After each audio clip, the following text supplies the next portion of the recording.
اور میں اگر اپنے دل میں بڑا نہیں بنوں گا، چھوٹا بن کر رہوں گا، تو رب کی رحمتیں میرے اوپر بھی اتریں گی۔ تو میرے عزیز بھائیوں، کامیاب ہونے والے لوگوں کا یہی راستہ ہے، ہمیشہ چھوٹے بن کر رہے، کبھی بڑے نہیں بنے، اپنی نظروں میں گرے رہے۔ میرے پاک پیغمبر صلی اللہ علیہ وسلم جب فتح مکہ کے موقع پر داخل ہوتے ہیں، عجب فتح تھی۔ وہ مشرکین مکہ، وہ اہل مکہ جنہوں نے میرے نبی پر پہاڑ توڑ دیے ظلم و ستم کے، اور آپ کو وہ تکلیفیں دی جن کو قلم لکھنے سے بھی رک جاتا ہے، زبان بولنے سے جھجک جاتی ہے، دماغ سوچتے وقت کھٹک کھا جاتا ہے، ایسے ظلم ڈھائے میرا نبی آج وہاں داخل ہو رہا ہے اور بلا مقابلہ جیت کے داخل ہو رہا ہے۔ سارے اہل مکہ پہاڑیوں پہ جمع ہو گئے، میدان خالی کر دیا۔ میرے نبی جب مکہ میں داخل ہوتے ہیں، اہل تاریخ نے لکھا ہے، میرے نبی جس اونٹ پر سوار تھے اور کوہان تھی، آپ کا سر مبارک کوہان پہ نیچے لگا ہوا تھا، ایسے گردن میں سریہ نہیں تھا، اور آپ کہہ رہے تھے الحمدللہ وحدہ، اللہ کا شکر ہے جو ایک اکیلا ہے، الذی انجز وعدہ نصر عبدہ ہزم الاحزاب وحدہ، وہ اللہ جس نے اپنے بندے کی مدد کی، وہ اللہ جس نے اپنے بندے کی نصرت کی، اسی نے ہی شکست دی، میں نے نہیں کچھ کیا۔ تو ایسے سر نیچے لگا ہوا تھا۔ فاتح جب داخل ہوتے ہیں، ان الملوک اذا دخلوا قریۃ افسدوها، جب ملکہ بلقیس کے پاس یہ پیغام پہنچا کہ سلیمان نے خط لکھا ہے اور وہ کہتا ہے کہ میں حملہ کر دوں گا اگر ہمارا علاقہ ہمارے حوالے نہیں کیا، تو اس نے دنیا کے بادشاہوں کو سامنے رکھ کر اپنی کابینہ سے کہا میرا مشورہ یہ ہے کہ فرما بردار ہو کر چلتے ہیں، اس لیے کہ ان الملوک اذا دخلوا قریۃ افسدوها، بادشاہ جب کسی علاقے میں فاتحانہ داخل ہوتے ہیں تو پھر وہ جاہ و جلال کے ساتھ داخل ہوتے ہیں اور پورے علاقے کو تہس نہس کر کے رکھ دیتے ہیں، لہٰذا ہمیں چپ کر کے چلنا چاہیے۔ یہ ملکہ بلقیس فاتح بادشاہوں کا دستور بتا رہی ہے کہ جب داخل ہوتے ہیں تو تہس نہس کر دیتے ہیں، گردنیں بلند ہوتی ہیں، لیکن ادھر پیکر ہے تواضع کا، نبی ہے ہمارا کہ جب فاتحانہ داخل ہوتا ہے تو گردن اتنی نیچے کہ کوہان کو سر ٹکرا رہا تھا۔ یہ ہمارا نبی ہے، اور یہ سارے نبی ہیں، ما ابرئ نفسی، اپنے آپ کو کچھ نہیں کہتے تھے کہ ہم کچھ نہیں ہیں۔ اللہ کے نبی نے اپنے بارے میں فرمایا مجھے نہیں پتا کل قیامت میں میرے ساتھ کیا ہوگا، اپنے بارے میں فرمایا کہ مجھے نہیں پتا میرے ساتھ کیا ہوگا۔ علماء نے لکھا ہے تواضع کی وجہ سے فرمایا، ورنہ بخشے ہیں کہ اللہ کے نبی کے سامنے سیدنا ابراہیم کا تذکرہ ہوا، مسلم کی حدیث ہے، فرمایا ہوا خیر منی، ابراہیم تو مجھ سے اچھے تھے، میں اسے کمتر ہوں، حالانکہ کوئی شک نہیں میرا نبی سارے نبیوں سے بہتر تھا، لیکن یہ کیوں کہا؟ یہاں بھی محدثین نے لکھا ہے کہ میرے نبی نے تواضع میں کہا ہے، اپنے آپ کو کچھ نہ سمجھتے تھے۔ یہ نبیوں کی چال ہے، یہ اللہ والوں کا راستہ ہے، سب کچھ ہو کر بھی کچھ نہ ہونا، اور یہ فرعون کا راستہ ہے۔ جب وہ مشورہ لے رہا تھا آگے لوگوں سے کہنے لگا مشورہ دو، تو مشورہ دے رہے تھے، وہ کہہ رہا تھا وما اریکم الا ما ارا، کہنے لگا رائے تو میری ہی چلے گی، تم بول لو اپنے، اور اصل سمجھ وہ ہے جو میں سمجھتا ہوں۔ اور میرا نبی جب احد کے موقع پر رائے لے رہا تھا، صحابہ کی رائے یہ تھی کہ باہر میدان میں نکل کر لڑتے ہیں، میرے آقا کی رائے یہ تھی کہ اندر رہ کر لڑتے ہیں۔ جب آپ نے دیکھا کہ صحابہ کی رائے یہ ہے کہ باہر نکلتے ہیں، آپ نے اپنی رائے واپس لے لی، آپ نے کہا ٹھیک ہے جیسے تم کہہ رہے ہو، تم زیادہ کی رائے ایسے ہے ایسے ہی کر لیتے ہیں، میں تمہاری رائے مان لیتا ہوں، اپنی رائے چھوڑ دیتا ہوں۔ یہ نبی ہوتا ہے۔ آپ اندر گئے اور آپ نے جا کر 2 زرہیں پہنی اور آپ نے جا کر اسلحہ پہنا، آپ باہر نکلے تو 2 صحابی اللہ کے نبی کے پاس آ گئے، کہنے لگے یا رسول اللہ آپ کے جانے کے بعد ہم نے مشورہ کیا ہے، بس جیسے آپ کہہ رہے تھے ویسے کر لیتے ہیں، اب جنگ کے لیے نہیں نکلتے۔ میرے نبی نے فرمایا آپ کوئی بزدلی کی وجہ سے تو رائے نہیں دے رہے تھے کہ باہر نہیں جانا چاہیے، آپ کی ایک رائے تھی۔ آپ نے فرمایا نبی جب زرہ پہن لیتا ہے، ہتھیار پہن لیتا ہے، تلوار اٹھا لیتا ہے، پھر اتارا نہیں کرتا، اب باہر چلیں گے۔ پھر باہر گئے اور جنگ ہوئی۔ یہ نبی ہے اور وہ فرعون ہے، وہ کہتا ہے وما اریکم الا ما ارا، بس رائے اور سمجھ تو میری ہے، اور یہ نبی ہے کہتا ہے مشورہ دو، جدھر زیادہ کی رائے تھی ان کی رائے پر عمل کر لیا، اپنی رائے واپس لے لی۔ میرے عزیز بھائیو، اللہ ہمیں تواضع نصیب فرمائے، چھوٹا بننے والا بنائے۔ بڑا پن عاجزی میں ہے، بڑا پن تکبر میں نہیں ہے، چھوٹا بن کے رہنا، عاجز رہنا، اس میں عزت ہے۔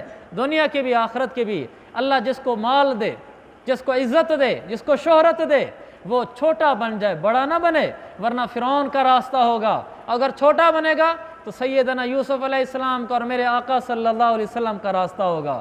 اللہ تعالیٰ ہم سب کو تواضع نصیب فرمائے، آمین۔